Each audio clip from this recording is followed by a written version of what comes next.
This meeting is being recorded. Episode 8, Gym Guys podcast. Can't believe we're here again.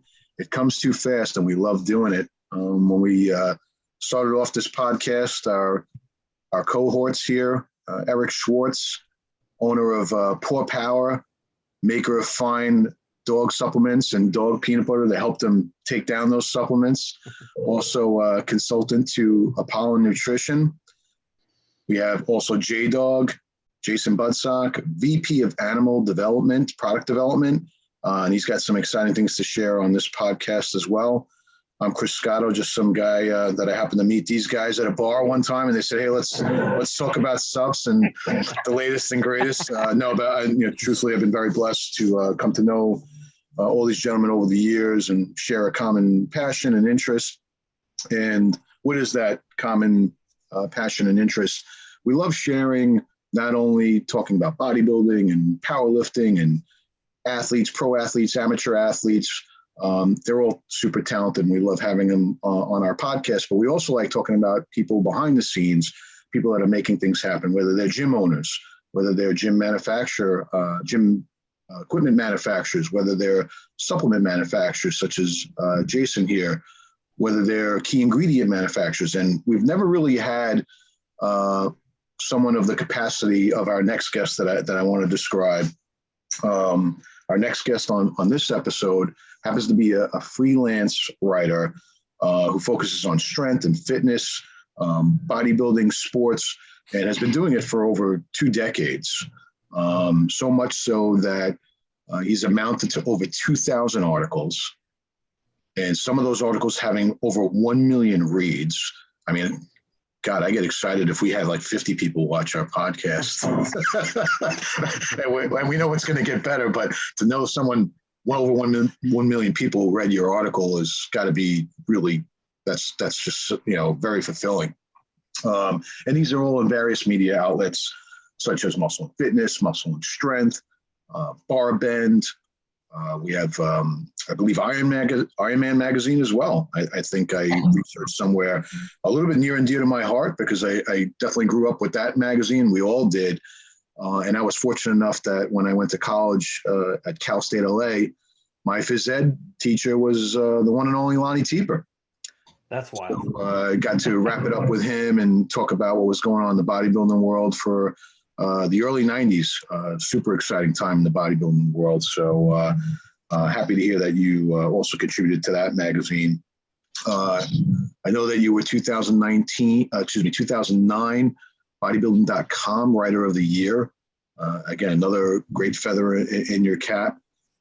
And probably one of the most notable things when I heard you were going to come on our show that I was just really super impressed by, that we all were, was you speaking about your experiences and how you share them to help other families with being able to speak about domestic violence awareness, which I really am not just saying it because we're on the screen. I was just wowed by it, humbled by it, so impressed by your bravery to talk about it, how you endured it, and how you persevered through it. So I'll stop gabbing and get to the point. I'd like everyone to welcome our next guest, Roger "The Rock" Lockridge. And before he gets into the details of what I just briefly described, I wanted to turn it over to Eric and Jay and talk about also some current events that are happening, one of them being behind me that Roger has a big hand in as well. And Jay has a couple of special things to talk about as well. So gentlemen, honored to be with you once again. Please take it away. Yeah, I thought we talked about it when we were developing the podcast that we should have like just a quick segment at the beginning, just like current events, what's going on in the industry and stuff, and involve the guests, and then we could grow Roger after that. So a couple of things going on in our industry, something really big, and that involves our friend Jay over here. There was if I'm saying it right, a reformulation of the iconic Animal Pack.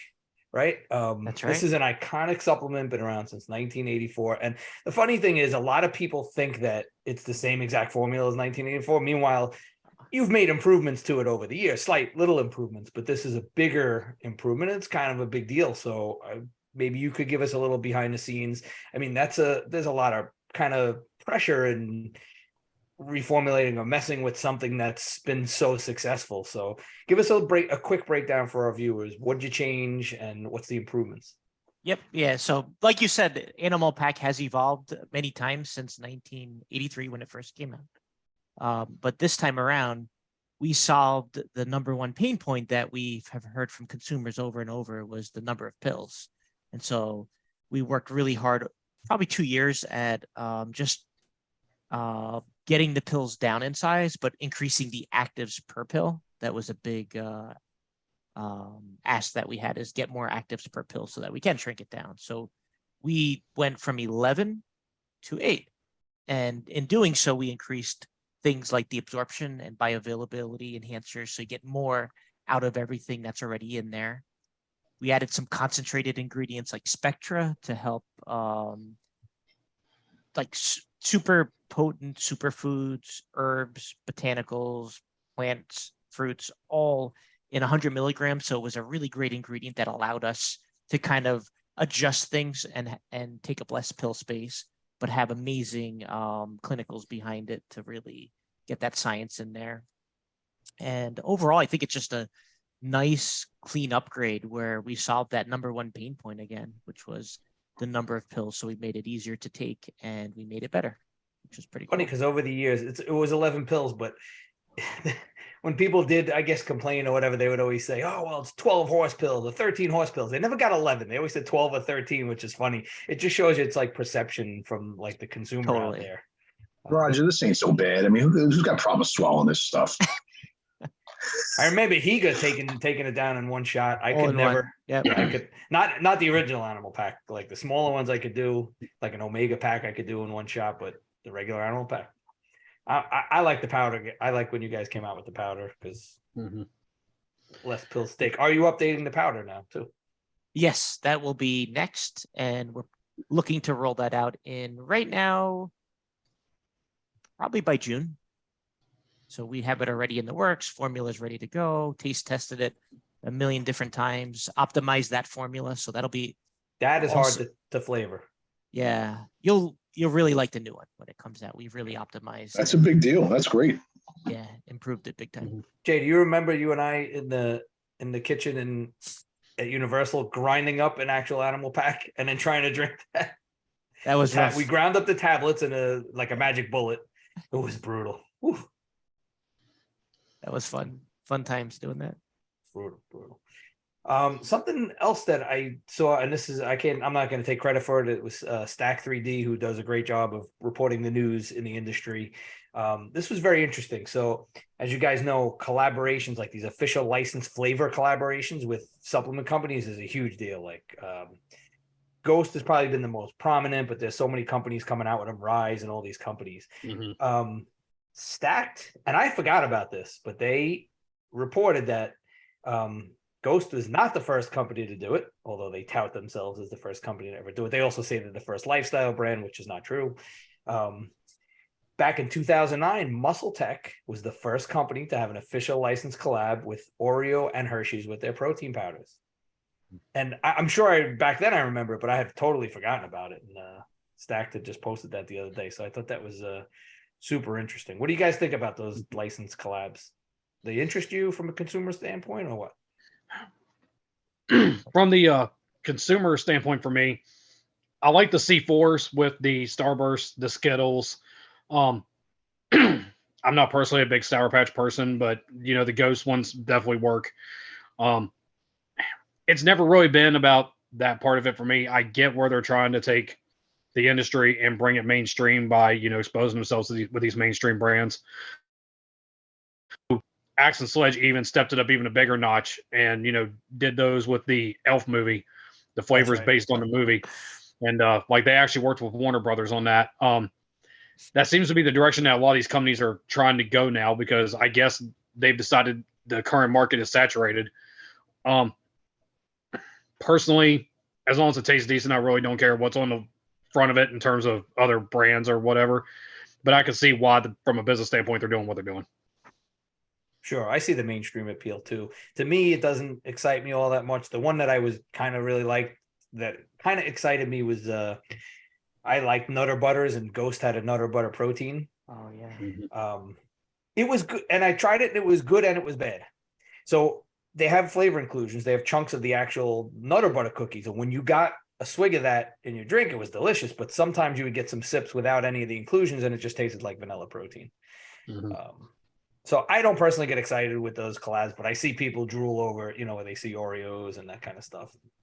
Definitely smart from a marketing perspective, I think. Right. I find it kind of amazing that a lot of the brands that they collab with are like older brands for like someone like me or maybe us that we could relate to. But then I think about younger kids, younger guys.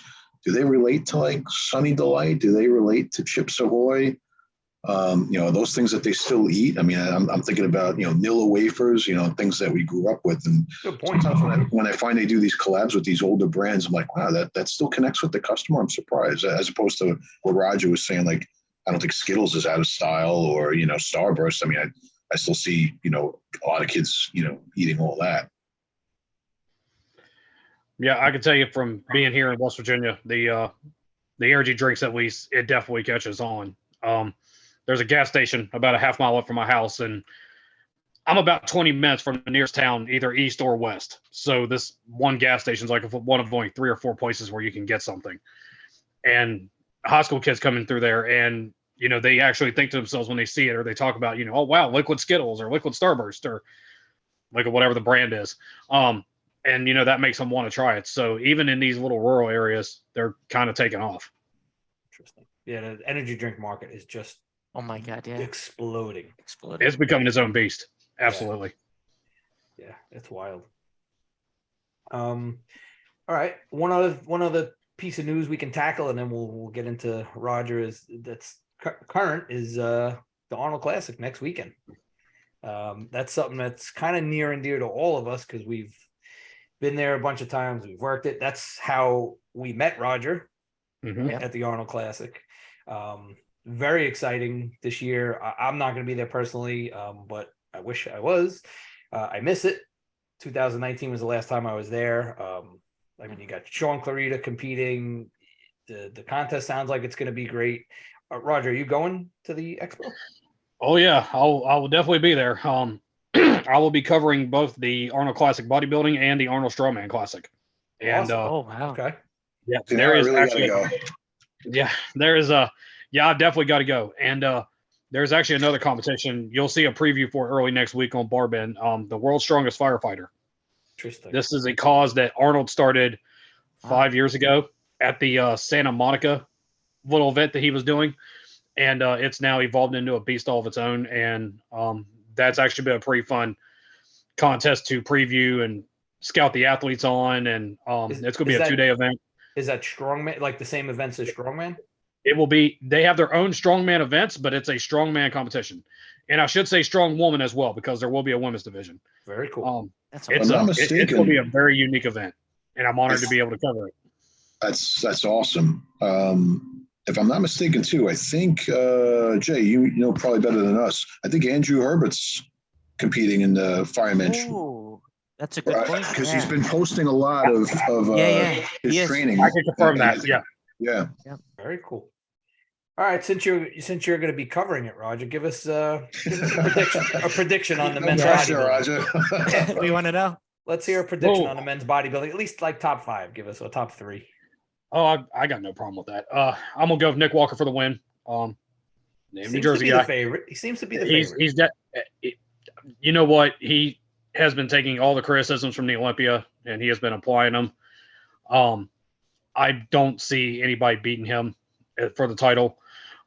Samson Dauda, who was coming off a 6th place finish at the Olympia. I see him and Ramy battling for 2nd and 3rd. Interesting. And you know what? I don't know how far of a leap it's going to be, but I got Sean in 4th. I think Sean is going to be in the top 5 at the Arnold, and I could see him knocking off quite a few guys. I think he's going to crack the top 5 too. Yeah. Interesting. So, and then if you absolutely need a 5th place spot, yeah. That might be the tough one, because there's Kamal, there's Patrick Moore. I think You know what? Bonac. I think Bonac gets in there. When you know what, that's who I was going to go with. I was going to go with the Conqueror. I was going to go with Bonac. So that is. First, I'll go. Jay, Nick. you agree? You guys agree or disagree on that? I got to tell you. Well, you guys go first. I'm sorry. Yeah, Jay. That's a tough one. I'm a home fan of Sean Clarita, so We're all pulling for him. I think he's dark horse for the win, but I'm gonna go out and say he's gonna come in first. That's a wow. crazy prediction, but I believe in Sean. Yeah, I'm gonna call an big upset. Tough to bet against him, and he's won an open show. I mean, so it's not his 1st time battling it out with the big boys. I think it's gonna be tough for him to pull off the win in this lineup, but I think I would not be shocked if he was top 3 at all. Mm-hmm. I wouldn't be. I'd be excited if he won. I wouldn't be totally blown away. It's totally plausible. Yeah. Obviously, Nick Walker is a beast, and he's got a lot of size on him. It's so subjective, though, whether you like Sean's physique better or Nick's. You know, that's a tough one. So, how many Arnold Classics will this be for you, Roger, attending? Who? Outside of 2020, I have covered every one of them since 2010. So I guess that would make this my 12th, 13th Arnold, something like that. Wow. It's definitely over 10. Very cool. I think I did 11. Most of those working, but I used to go on my own dime. Jason will remember. I went up to him before I worked for Animal and went and visited him at the cage. Tried to kick you interview.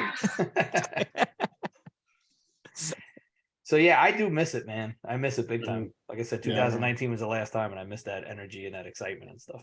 Yeah, and I missed the cage too. Not gonna lie.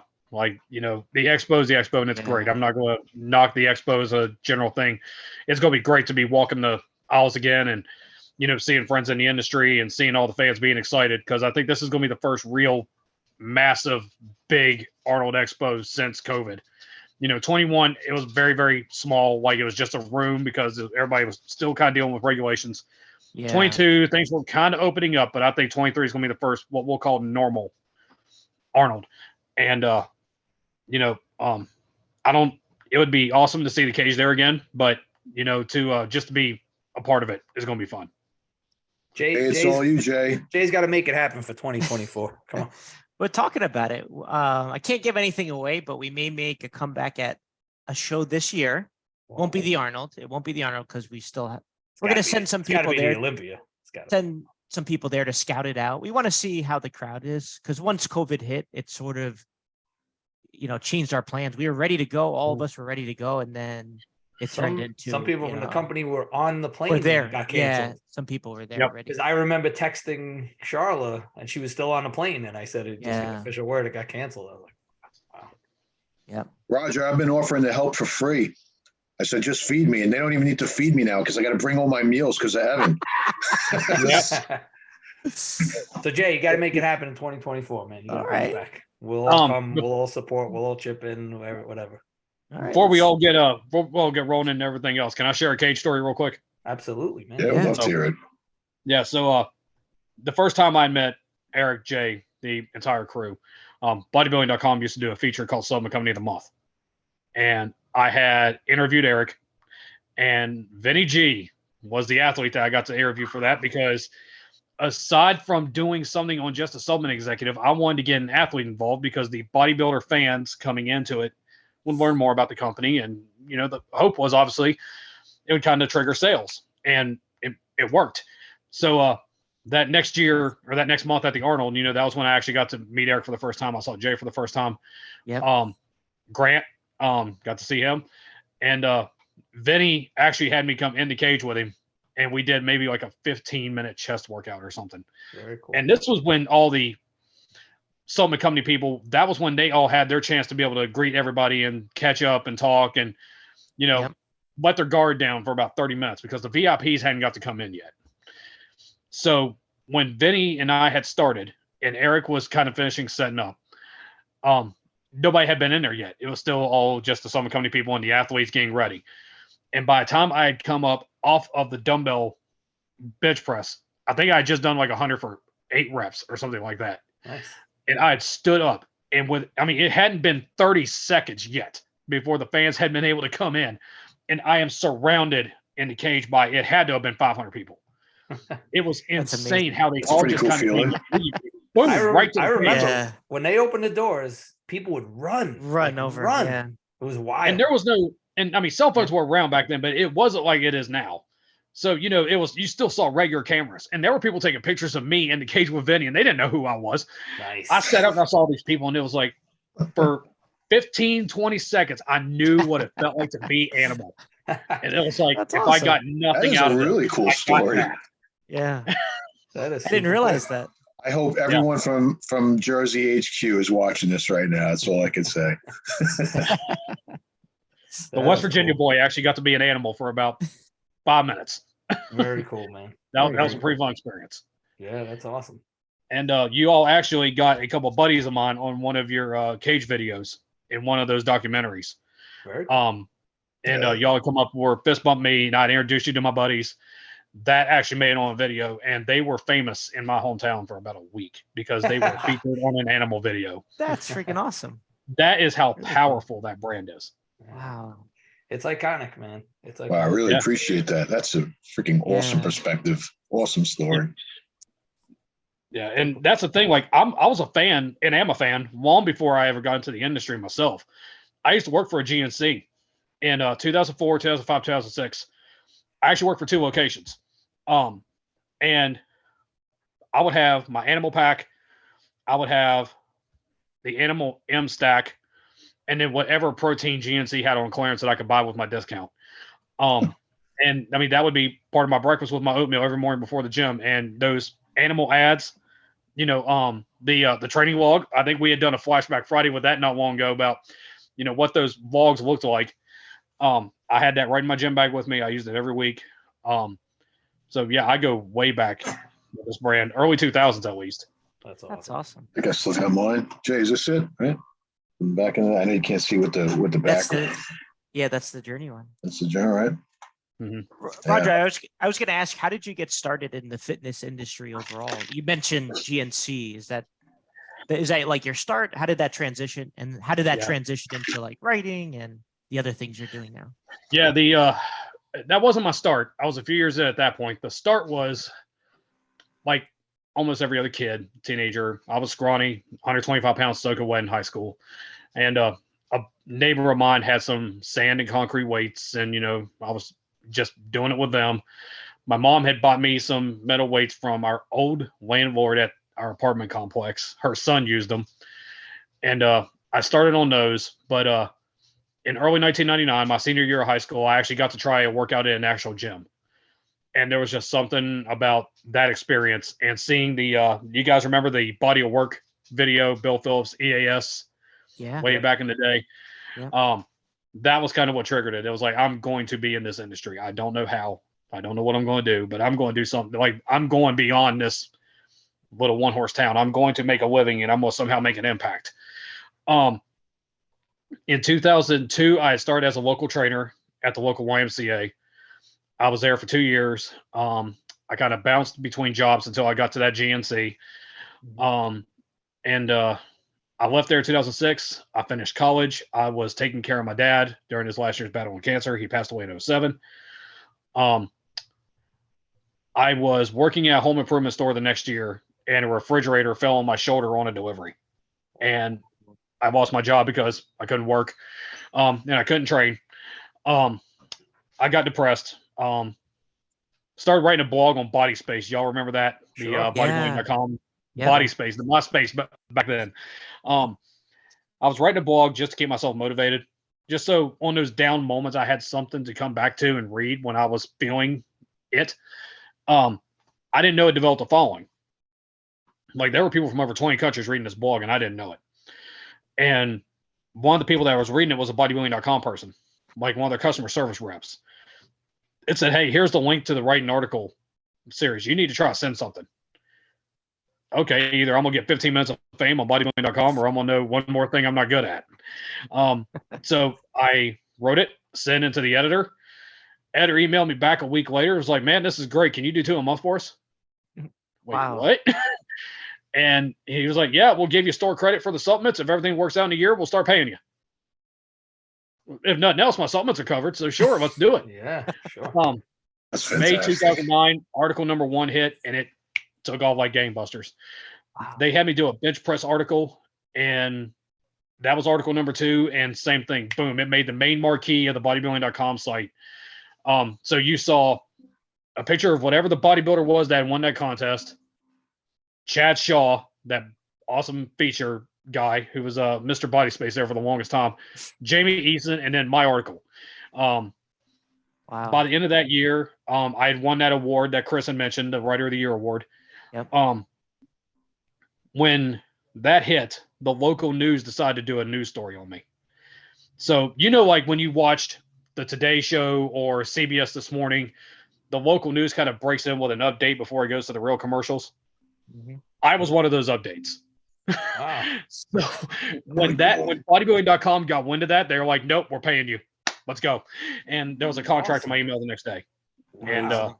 What a great, that is awesome. Were Yeah, you- it's the, amazing. Were you always? and Oh, sorry. Go.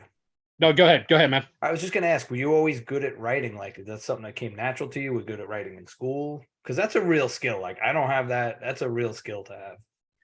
I had no clue what I was doing. I had a B, maybe a B in high school English, and I took 1 semester of writing in college because it was a requirement for business management. It was just something that I felt could help me because I could actually see something that I wrote and it came back to me and it motivated me. And I guess the way I've always figured it, because I was a fan and I am a fan, I can connect with what a fan needs and wants to read or hear. So my guess is that was the translation that just helped it take off, because I was told time and time again, somebody could be reading my articles and it was like I was sitting there talking to them.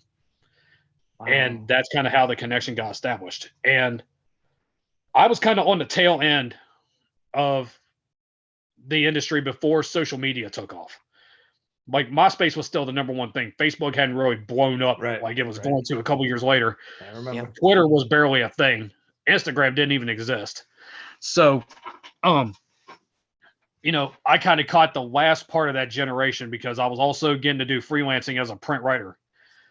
And when Iron Man reprinted one of my bodybuilding.com articles, it was in the August 2010 issue, which coincidentally was the Arnold issue for that year. And when I sent them a thank you, they actually offered me a deal to start writing for them as well.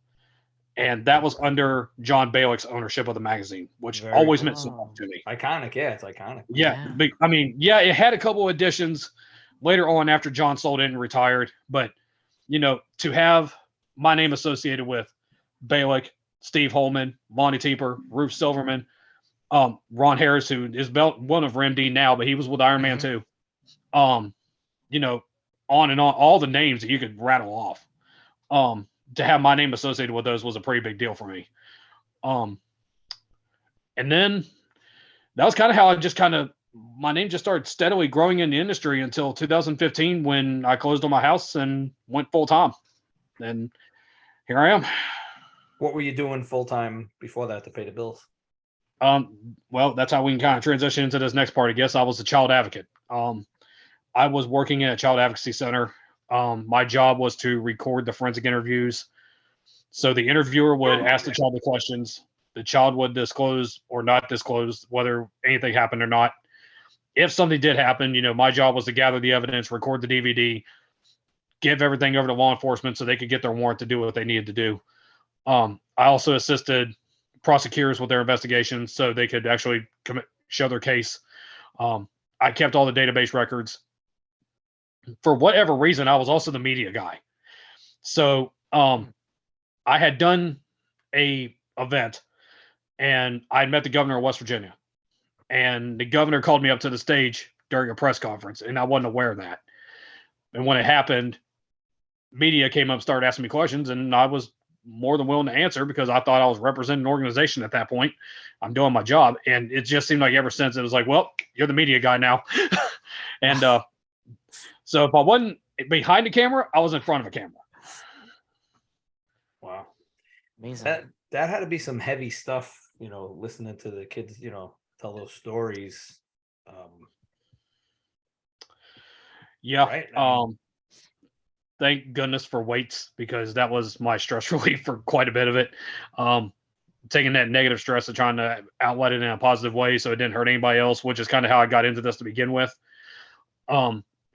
It took a toll. That's why I can only do it for 4 years. I had worked in a domestic violence shelter before that. Matter of fact, it was my first job out of high school. Wow. I answered the phones. I did the database records. I played with the kids while the moms talked to the advocates, or the dads in some cases. There were men victims too. I did shelter coverage occasionally. Even in a few cases, I actually helped families move when they had the few moments that they could actually pack their stuff up and get away from their abusers. I was there to help them pack. Wow. So there were a couple of dangerous situations I've been in over those years. But yeah, that was and it was actually the same organization that helped me in my particular instance back when I was a kid. So there was a full circle effect with that. Wow. And now, I mean, currently you speak at different events. What are you doing currently with that? Well, it's a little bit of hit and miss. Sometimes I do go back out on the speaking circuit. There is a medical school thing that I do every year. That was actually the first event I had ever spoke at. I was 14 years old, and I was speaking to medical students. Because, are you guys okay with me kind of going into this for a minute? Because That's at this point, whatever you're comfortable with. Absolutely. Yeah. All right. Viewer discretion is advised going forward. So 10 years old, my mom worked at a hospital. My dad was an alcoholic. My mom was actually an alcoholic too, but she could control her alcoholism better than my dad could. Parents got into a fight. Mom said she wanted a divorce. Dad got drunk on moonshine and held me at gunpoint. Held all of us up at gunpoint. How old were you at that? 10 years old. Wow. So that did two things to me. Number one, I did deal with quite a bit of PTSD from that. And then number two, I'm 41 years old. Can I tell you what alcohol tastes like? Because the fact that my dad was drunk and it made him do what he was going to do, my brain connected the two dots, and that was it. So obviously nothing really came out of that. I went to this domestic violence shelter, and my mom went through a divorce. She got a protection order. We weren't involved in the protection order because we were not physically harmed. But because of all this, and the fact that when my mother reported what happened, the hospital actually ended her job. They terminated her. Yeah. So because of this medical student training happened a few years later, and they wanted to kind of really convince these medical professionals that, look, they could be an outlet to save lives. And not only could they should if they're in a position to. But they wanted a way to try to really hit the point and to get it home. And, in their eyes, having another adult standing up there talking about it just wasn't going to hit. So they thought about, well, what if we have a teenager do it? Technically a child. So I was that child. And the first time I'd ever spoke about this vulnerable part of my life, it was in front of 200 strangers. It was pretty crazy experience. But it actually made a difference, because these future doctors were coming up to me and were like, we'll never forget your face as long as we live. We will, always remember this. And the organization told me a couple years later that there were actually doctors calling them that had actually said, look, we actually screened and we found somebody, and it turned out it was domestic violence or child sexual abuse or whatever. And, we were able to help that kid. And because of that, I did it every year since. So I literally went from being 14 years old to talking to 20 and 30-year-olds to now being 40 years old. And literally next week, I'm going to go back for my 27th year, and I'm going to speak to, now these people are 10, 15 years younger than me. Wow.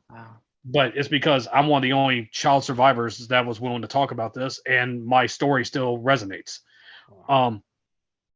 I do speak occasionally still for different groups. There is a group based in New York called Childhood Domestic Violence Association. They actually narrow it down to what I dealt with specifically, which is childhood domestic violence. A little bit different than when a parent goes through it, because a child's brain is not fully developed and they're still having to deal with this trauma. and it can affect them in a negative way or a positive way. And it just depends on what the resources are for that child. I had a lot of available resources that helped me. So I'm trying to help increase awareness of that and hopefully expose those resources to other kids as well. You know, the main takeaway from it is when you're a child and you're dealing with something that most adults can't handle, you're actually much tougher than you should give yourself credit, that you could give yourself credit for. And because of that, you need to be able to thrive through it. Once you're able to process what you're going through, once you realize what those gifts are, start using them because you deserve them. And my story made it through a documentary. It was in a book that made the New York Times bestseller list. That actually had me come up to New York City to do promotion for it. Tony Robbins was in the foreword for that book, and he actually revealed he was also a survivor of childhood domestic violence. Oh, wow. It's very, very common, but most people don't understand because they're not aware of it. So that's the whole point of this organization. And that's a lot of what I'm doing now. And there's actually a second book project that's in the works now that hopefully by the end of this year will be out, and I will be in it sharing my story for it as well. Man, well, you're doing a great thing. I mean, that's like some heavy stuff. I can't imagine going through that. Yeah, it altered my relationship with my dad going forward, obviously. But the gift that came from it is it helps me as a parent because I now understand what my son needs and wants. And I may not have had a great dad. And to be clear, I'll be completely transparent. I will keep it as neutral as possible. My father was in the Navy. He was in the National Guard. There's not many men that can say they were in two branches of the United States military. He was in Vietnam. He helped with a historic flood in West Virginia. Many people considered him an American hero. And we never were neglected in terms of the things we needed. We had diapers, we had food, the lights stayed on, we had a home. It was an alcoholic. And when one of the two people that brought you in this world is considering taking you out, regardless of what it is that's influencing them to do it, it can affect a relationship with you. But we kind of reconciled right before he passed in 2007, thank goodness, because that just would have been a much different situation had I not. At least he was able to go with peace. And to be in something like that and to have it affect you as a parent, there could be so much adversity that comes from that. But a quote that's been associated with me is, in every form of adversity, there is opportunity. You just have to find it. And that's what a lot of survivors need to do. They need to find their opportunities. And as long as I have this story, that's what I want to use my story for, to help people realize they have the opportunities. They just need to find them and then take advantage of them. Because if they've already been through all this, then they need to get whatever it is they can from it because they survived. And as long as they survive, they might as well thrive. Good message. Just absolutely incredible journey, how you utilize it and help others benefit from it. Really, I'm in awe. Just amazing. And to be completely transparent, it isn't just me. There were 4 kids in that household, and all 4 of us are now in stable homes, stable relationships, have stable careers. My brother actually went on to become a firefighter. He works as a truck driver full time, but he's a volunteer firefighter. I have a sister who is an autism advocate, and she is on the local city council. We have an older sister too, who was there with us. And then of course me doing what I've done. The fact that we've all came out of it without any extreme effects that could have negatively hurt others. It's nothing short of a blessing. Yeah. And maybe I'm wrong. I'm not an expert on this at all, but from what I understand, sometimes people that are in that situation repeat the cycle, right? Because it happened to them and then they continue it and they do it to their children or whatever. And I don't have the statistics in front of me, so forgive me for not being able to rattle off numbers, but they are more likely, victims are more likely to be suicidal, be abusive of drugs, commit violent acts, commit other crimes, die early. There's actually a study called the Adverse Childhood Experience, and it studied kids that have went through 10 various forms of abuse. And if you scored a 4 or higher, and these could be things from emotional abuse, neglect, physical abuse, sexual abuse, childhood domestic violence, drugs, incarcerated parents, divorce. I can't remember all 10, but there's 10 of them. You Google ACE study and you'll see it. 4 or higher, you were much more at risk of heart issues, cancer issues, overall health issues, and to die early. My ACE score is 7, which is why fitness is also so important to me, and training regularly is so important to me because, aside from doing what I'm doing in the industry, I'm combating that. Right. Wow. Speaking of training, we're gonna switch gears now. We want to talk about something that you did recently, which is really, really cool. And we want to ask you some questions about it, but we want to hear your experience. You did what they call the Arnold Challenge. Give us a brief overview of what that means, and then give us some detail about it. Well, before people start Googling, there is no formal Arnold Challenge. This was something that came completely organically. Arnold Schwarzenegger has a newsletter. I highly suggest that people sign up for it. And no, I am not getting paid to say that. When you subscribe to the newsletter, you get a free ebook. And in that ebook is his golden era chested back superset workout. If you've read Flex, if you've read MD or Muscle and Fitness over the years, you have seen versions of this workout. And you would also know that Arnold did what was called double split training during his days as Mr. Olympia. When he would do two-hour workouts a day, 6 days a week, to help prepare for these contests. Nowadays, bodybuilders are trying to lose fat and get in shape and lean out for a competition. Ooh, excuse me. Back in those days, it was the opposite. People were trying to actually grow into a show. And, Arnold would use these when he was finished filming movies because they would always have him slim down for his roles. And then he'd have to build back up to compete in the Olympia. So I get one of these chest and back workouts. I email my editor at Muscle and Fitness, Jeff Tomko. Hey man, what would you think about somebody who's not Arnold trying one of these workouts? And he was like, I don't know about you trying it once because then anybody can try it once. What if you did it for a month? Okay. I can do 4 workouts. Sure. No problem. Well, because of my role in the industry, and because I've been able to do coverage of the Arnold, and I've met a couple of members of Arnold's team, I reached out to them because I thought they might get a kick out of this. Said, 41-year-old country bumpkin from West Virginia is going to try to train like Arnold. They immediately thought that 1, it was awesome, and 2, it was hilarious. One of the joking texts I got from one of them was, "Please don't die." I told him to make a better headline, but I'll do my best not to. I got a mortgage to pay. So I'm sending them updates of these workouts. And, as I'm going through it, because they're just intrigued to see if someone survives this. Well, I survived it. Spoiler. And they're like, well, what if we sent you everything? Because we have his full program. We were going to, do something with it. And I'm like, well, I have his book. And I think I know which one it is. So I screenshot it, sent it to them, and they're like, yeah, that's the one. So I emailed my editor, and I was like, what would you think about me doing all this for a month? Well, they ain't called me, and we're kind of going back and forth about this. Okay, so, it would be chest and back once, shoulder once, leg once, arm workouts. Y'all have done bodybuilding sports. You know what this is. Sure. I would do it once a week.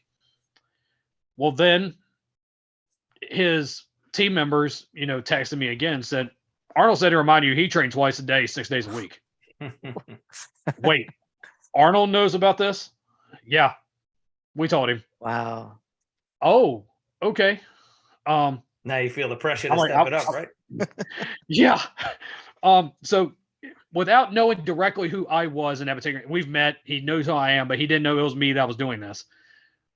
Indirectly, Arnold Schwarzenegger just called me out. And when it comes to something like this, that's kind of like pulling your man card. So it's like, you can't back that. Yeah, you can't. No, can't back down. I may die trying, but I'm going to try.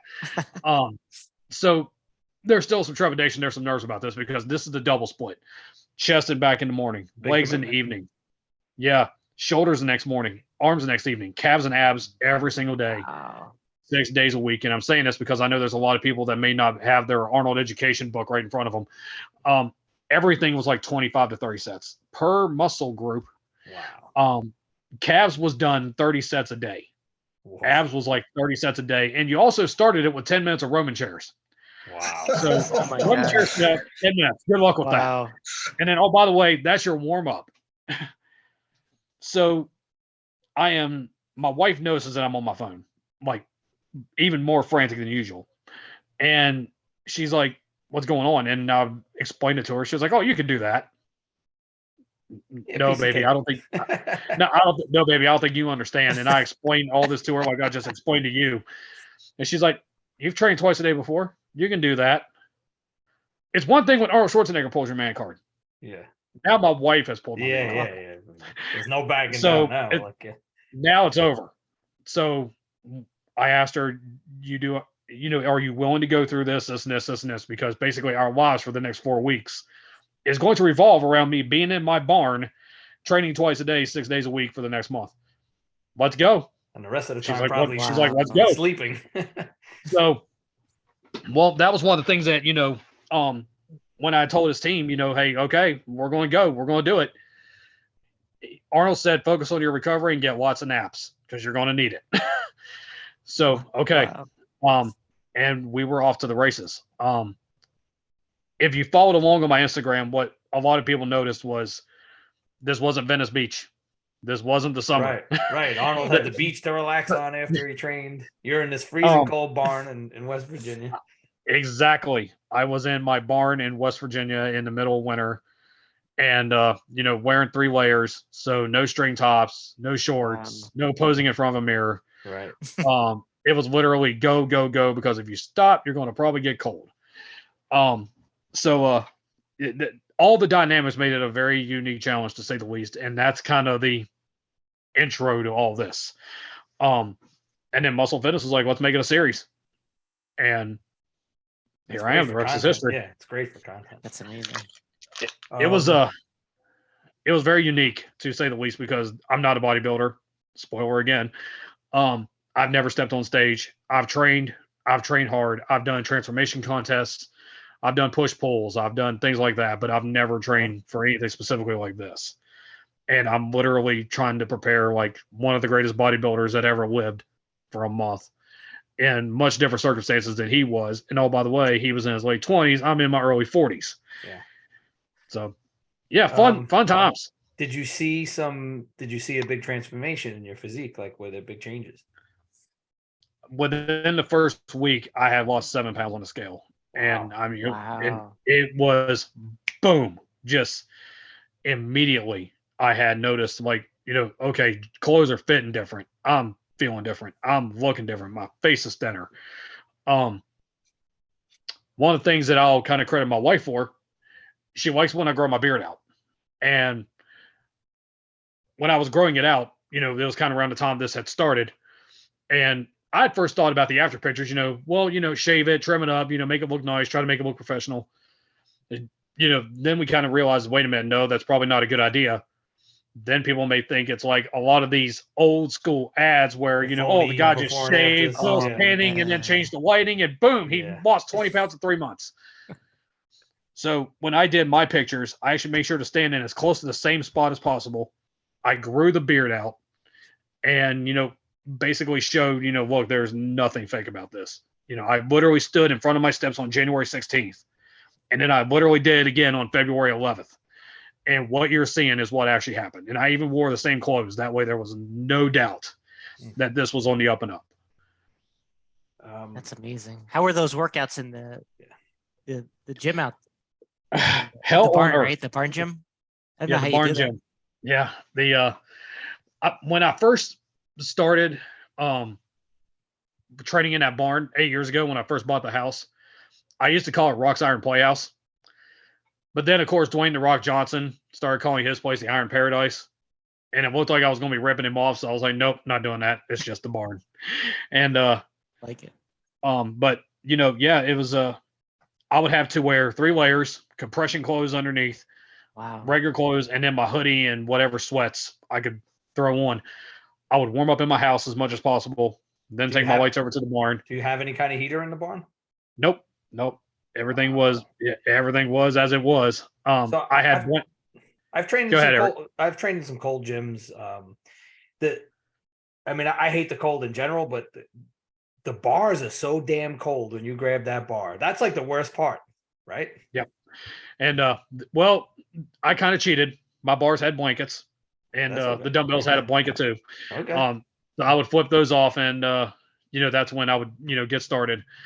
But I didn't wear gloves through the entire thing, and because it was like, again, it was just kind of like, no, you know what, Arnold probably didn't, because when he was younger and he was in the military in Austria, he had to train in cold situations.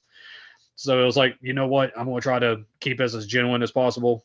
So I just made sure to keep everything as covered as I could. And then when it came time to go, pulled everything off and just went to work. I figured I wasn't holding on to it forever and I could boil my hands or keep, hot hands in my pockets, and I'd be all right. And no major crazy side effects. I was all right. I really embraced the heater when I came in. I can tell you that. Yeah. Did you have trouble with like the second 2-hour workout of the day? Were you like tired going into that, or do you have to psych yourself up to do that second session? Oh, it's just as much a mental game as it was a physical game, because I'm trying to maintain all my family commitments and my work commitments. And for the people that don't follow me that may not be aware, I write for 7 different brands, and and my work is featured on 11 different websites. Oof. So that's a lot. I didn't want any of my companies to suffer any lagging or falling behind. And my family is obviously the most important thing to me. If my wife needs to go do whatever she's going to do, so be it. If my son had a school event, I'm going, and we'll just figure out the rest later. So the sun would start to go down as the second workout was progressing, and it would get even colder. The coldest temperatures I trained in were 24 degrees. Oof. Brutal. So it was that was fun, because the wind chill that evening was 9. Thank God I was in my barn. God, wow. If I hadn't been in my barn, then that probably wouldn't have happened, because 9 is just insane with the wind chill. But the middle part, besides the fact that I'm kind of doing this and it's the second workout of the day and it's the 8th or 9th workout of the week, whatever it was, I'm by myself. I don't have a training partner. So the voices in your head, especially when you deal with a lot of stuff like I talked about earlier, they can get to you. And, it's a matter of just push it through, because if nothing else, I knew somebody somewhere that was going to be reading this. That person had to know I did every set and every rep. If the weights were horrible and too light, they were just horrible and too light, but I had to at least go through the motion and at least give whatever it was I had to give at that moment. So the 5th set of 15 squats, and then the 4th set of front squats, superset with leg curls. And I didn't have a hack squat, so I had to use a leg press. But things like that, all the calf work, all the ab work, the 1.5s on concentration curls. I can sit here and give all kinds of examples. It would get monotonous, and the voices in my head would kind of get a little more loud. But once I got past that, then I love training. So once you kind of reconnect with that and feel that love for it again, then it's just a matter of, okay, let's go. Did you listen to any music, or do you just go in empty without any music and you just I listened to music when I started, but the motivation part is fleeting. So this is kind of where the voices in my head kind of got to the point of delusion. I needed to hear other voices. So I turned on podcasts. And yes, I actually listened to a couple of y'all's during this whole experience, because y'all had just started yours right around the time this thing was kicking off.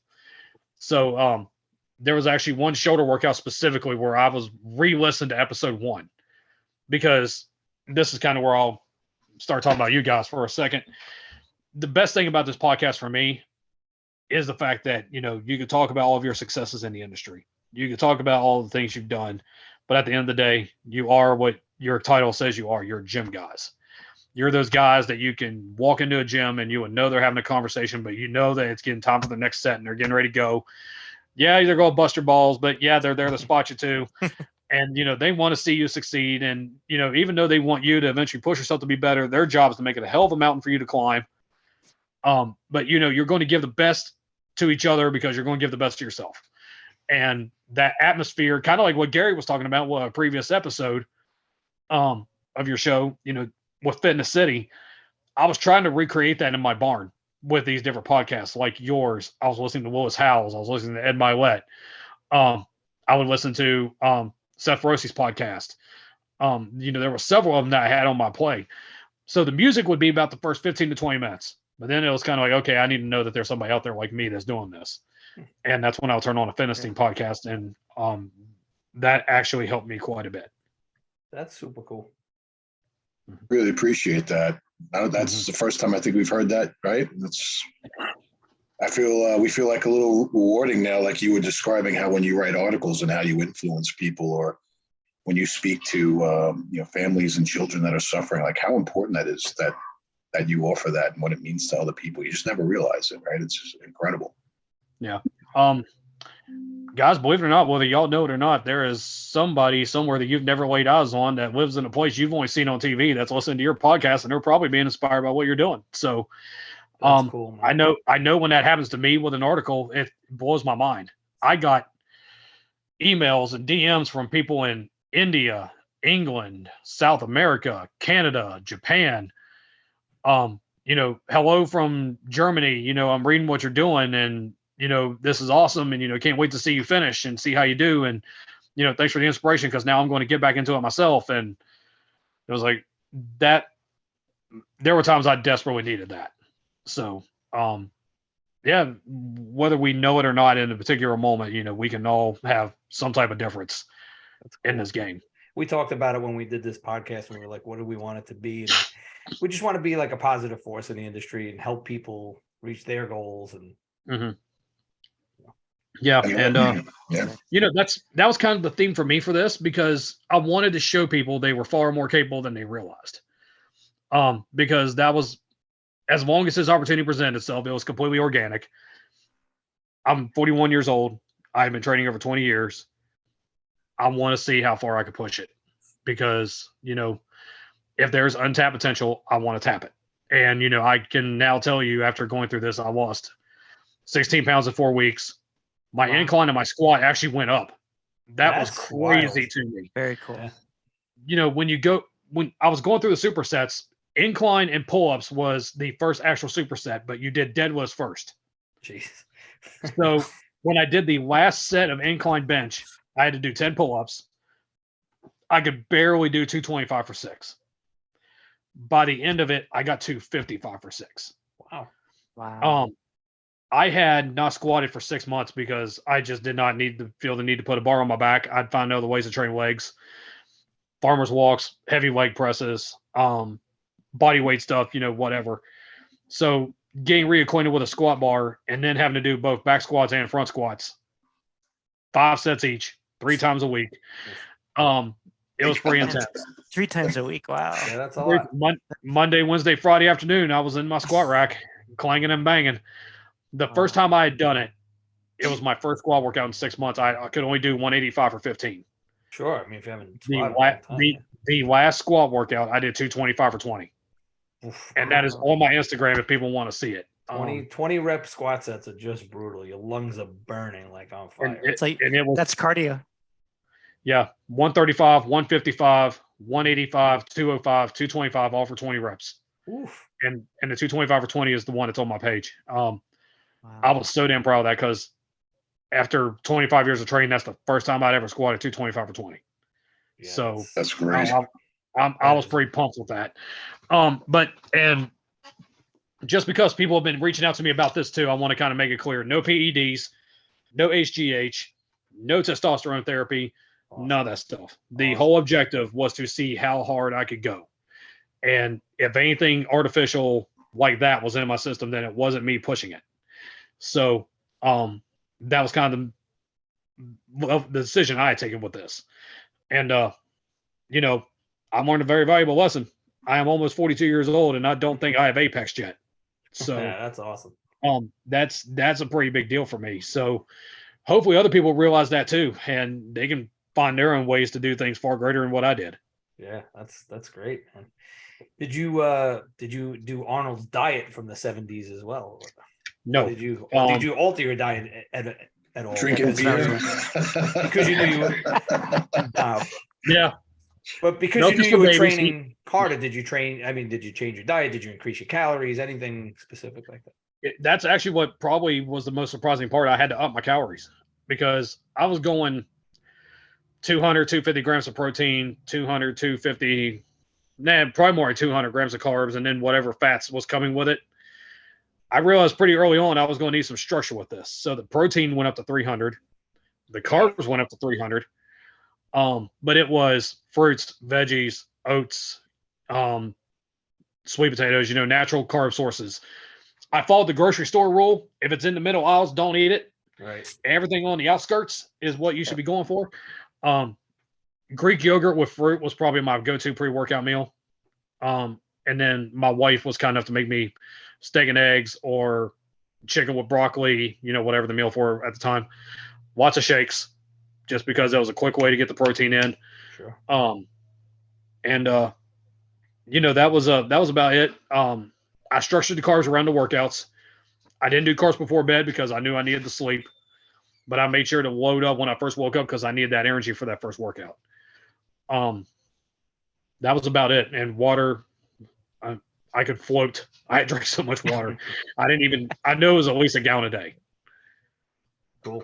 What about supplements? I know you said you hooked up with BPI. What did you take, to help your recovery? I've been with BPI for a year now. I was a free agent for about 6 years and not a single company ever reached out to me. BPI was the first. So when Chris McKenzie reached out to me, I jumped on board. He's a great guy, man. He's Whitney, Dennis, their social media guy. They're all, it's a great crew to be a part of. So I did their 1MR pre-workout for the morning workouts. I did their non-stem pump formula for the evening workouts because, again, I didn't want to take stems that late in the day and have them affect my sleep. Absolutely. BCAA pump was my intra. Muscle and joint fix for my recovery. Night burn, which was kind of like melatonin with some raspberry ketones and some other fat loss ingredients mixed in with it to help me sleep. And that was about it. And their protein, of course, their chocolate ISO whey. Cool. So, Very cool. yeah, it was. They're working with Larry Wheels now too, right? Oh yeah, they are. I That's actually got to help break that news. They're building a celebrity roster. They've had O'Hearn for a couple years now. Yeah. Mhm. But they've got Billy Gunn from the world of pro wrestling. Right. DJ Superstar J from the hip hop world. Method Man from, of course, Wu-Tang. They just signed Larry. They're building up quite a celebrity roster over there. So yeah, that's it's they've been in the game for a while too. Not quite as long as Universal and Animal. yeah. No, but BPI's been around a long time. Yeah, they've been around for a minute, and Chris at the helm, they're doing great things. Yeah, Chris is a very smart guy, good guy. Mhm. That doesn't surprise me at all. Did you how was your sleep during this? Like, did you crash at night or like?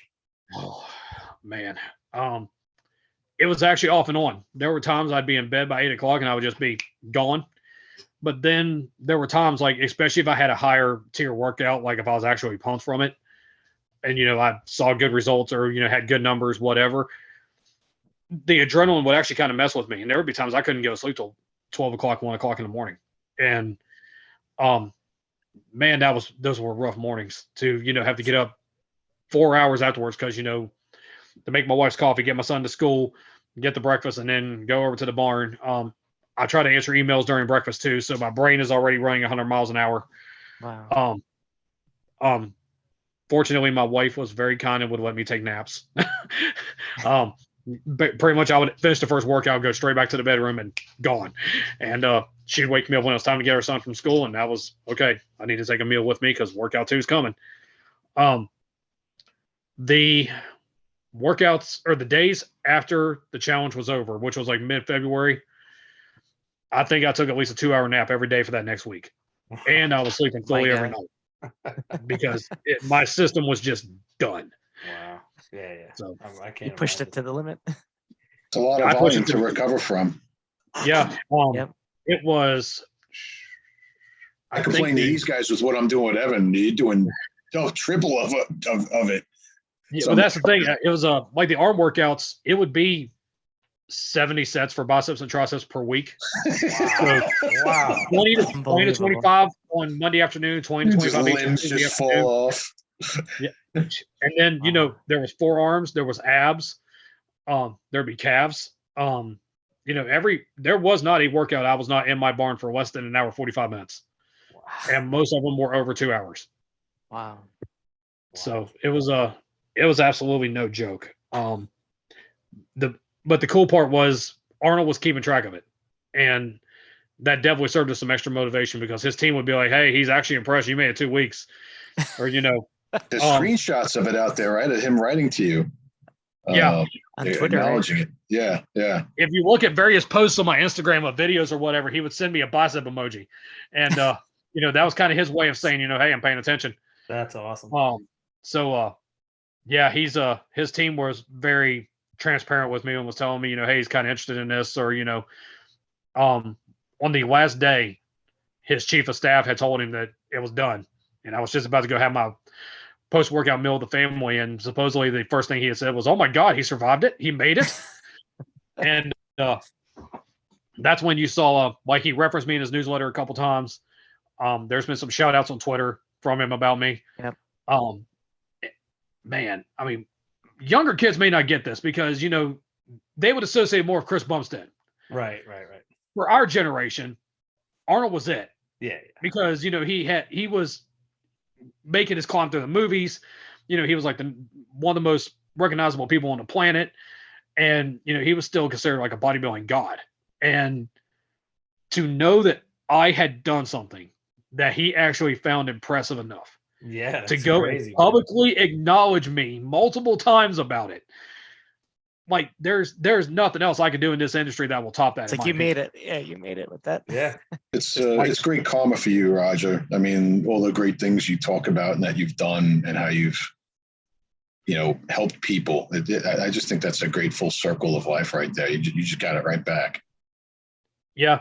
And, I haven't really thought that much about that because in the midst of it, you just think about surviving and, what would he actually be impressed if I did this? Because to best of our knowledge, me and the members of his team, we don't know anybody that had done this for this length of time. You could go look up on YouTube and see people talk about training like Arnold for a week, but it was like his off-season routine. Right. Or somebody would try one of his double split workouts. We could not find anybody that had done his full program to that extent. Victor Martinez talked about doing one of the programs in his book for a competition when he was 19, but he didn't do the same program I did. He did a different one. His only Victor, you're the man. Is amazing. He trained everything twice a week. I did it 3 times a week. Now, on his defense, he made it for 3 months and he won his competition. I did it for a month and I got a few headlines on Muscle and Fitness. So Victor won. But the fact that I can even have that conversation means I've done something. Yeah, it's totally cool and unique, and it was fun to watch and follow along. We all followed along. It was really enjoyable. I loved every second of it. I know there were times that was mentally hard on me, but man, you guys know because you were in the cage, and when that Arnold thing hits, and y'all are like the centerpiece of that, and you have the thousands of people around you. You know what it's like to kind of be the center of the fitness industry universe, and I'm sure there's a moment in time when you're going through that, and it's like, wow, this is awesome. Yeah, it's an adrenaline rush, man, for sure. For 1 month, even though I was by myself and completely isolated in Dawson, West Virginia, the eyes of the entire fitness industry were on me and what I was doing. And it was making headlines on Muscle and Fitness. The magazine's not around anymore, but to make the headline of the Muscle Fitness website and to have it alongside pictures of Arnold, that Arnold is kind of like doing the bicep emoji and giving thumbs up for. Like I said, if I do nothing else in this industry, I've done that. And that is something I'm going to hang my hat on forever. Hell yeah, man. It's iconic. It's cool. And so, and then, the fact that other people are somehow benefiting from this and not just from like anything financial, more people are becoming aware of the Arnold Classic. More people are following his training and his principles now. There's been people that have signed up for his newsletter. There are people that are just deciding that they're going to push themselves now because this middle-aged dad from the South is he found a way to do this. Good grief, what can I do? You definitely don't see anyone training in that kind of volume at all anymore. I mean, I mean, that's just insane. That's full-time job. Just that Yeah, recovery, eating, and training. I think the kids on TikTok would the optimal guys would have a heart attack. All they talk about is they don't want to go do too much because they'll exceed their stimulus to fatigue ratio. Oh God. Yeah, you're definitely taking. I know a lot of people have said it. One that I always think of regarding overtraining is Sean Ray, and on one of Sean Ray's old videos, he's like, "Overtraining? No, not me. Never heard of it. Doesn't exist." And I'm like, wow. Well, if you could recover full time, which is the key, then maybe that's the case. But I'm inspired by how you kept going through that kind of workout, because I know how smoked I feel with the volume that I'm even doing right now. Yeah, the recovery was absolutely crucial. Like if I was trying to do a full-time job and also do this, which I guess I kind of was because I was writing, but I'm working from home and my gym is right there. So, it's 200 feet and some benefits there. Yeah, sure. Yeah. So, I had some advantages that, a lot of people wouldn't have. And, I did have a company that was financially backing me because Muscle Fitness was paying me to write these articles. So for 4 weeks, I was a professional athlete. And cool. Awesome. It was a pretty unique opportunity. So, all that being considered, I don't know if I could have done 4 weeks without the recovery I was using. I was using my percussive gun. I was doing foam rolling. I was doing stretching. Of course, the naps, all the food, the recovery supplements from BPI. If I absolutely positively had to, I might have been able to have made it another week. There's no way I could have gone 6 weeks or even beyond that because the body was just breaking down. I was living with constant delayed onset muscle soreness. On that set of 225 on squats, I actually strained my right quad. To go do front squats after that was fun, buddy. Let me tell you. I hate front squats. Then the leg presses and the leg extensions too. Oh, Good that's times. impressive. That's impressive. Yeah. You still got through it. But as long as your nickname doesn't change it to Roger Abdo, it would be all right. Yeah, pretty good. Well, I did stay hydrated. I always stayed hydrated. Not Eddie Hall here. I will always make sure to have water on standby. But all those things were big. And, if anybody does go to try to change their training one way or the other, the recovery is as much, if not more important than actually going through the workouts. And that was one of the great things about this, because Arnold was actually making sure, hey, he's staying safe, right? Because he's training by himself. Don't let him do flat barbell. Tell him to do flat dumbbell. That way he can drop the weights if necessary. Or, is he getting enough sleep? Is he eating enough? It's not just about, he don't need to try to drop 20 pounds in a month if he's not doing it. Don't starve yourself. There was actually some care behind it, which I thought that was also pretty neat. That's amazing. Very cool, man. Yeah, this is super cool. Your whole story is cool. You are a very positive light in the industry, and we need people, more people like you. I try to follow the examples of those around me, which both of you two were. And, as a fan, thank you for all you've done in the industry over the years. And, whether it was with Eric with Animal, NutriBio, Apollon now, and, with Paw Power, dude, seeing you succeed as an entrepreneur is such a big deal for me because, I'm doing this too full time as a freelancer. I'm kind of have that entrepreneur hat on myself. I can appreciate that grind that you're going through. And my wife is starting a business herself. So seeing you succeed is kind of inspiring as well, man. Well done. It's an emotional roller coaster out there. Yeah. There's been times I've lost sleep over that. I can definitely empathize with that. And then of course, Jay, with that iconic brand behind you and everything you do for the industry, it's that kind of goes without saying. It's always awesome to see what Animal's got coming down the line. And I'm with BPI now and I'm pretty happy, but I was always an Animal fan, always will be an Animal fan, and who knows what the future holds. I'd love to be able to collaborate with Animal on something at some point down the road. Hey, let's keep that door open. I like the sound of that. Appreciate it. Yeah, passion will get you through a lot, right? Passion will drive you. Honesty and truthfulness will drive you. I think that's the common thread here, which is your stories are incredible, Roger. Really. Learned so much more about you just during this that I want to even read even more about you. No, I appreciate that, Chris, and I appreciate you having me on this. This has been fun. I've always enjoy getting to catch up with friends in the industry, make new friends, and I actually have been watching you guys from the beginning with this podcast, and I really do see big things for it. And yeah, I just appreciate being on. I'm glad I got in the door early.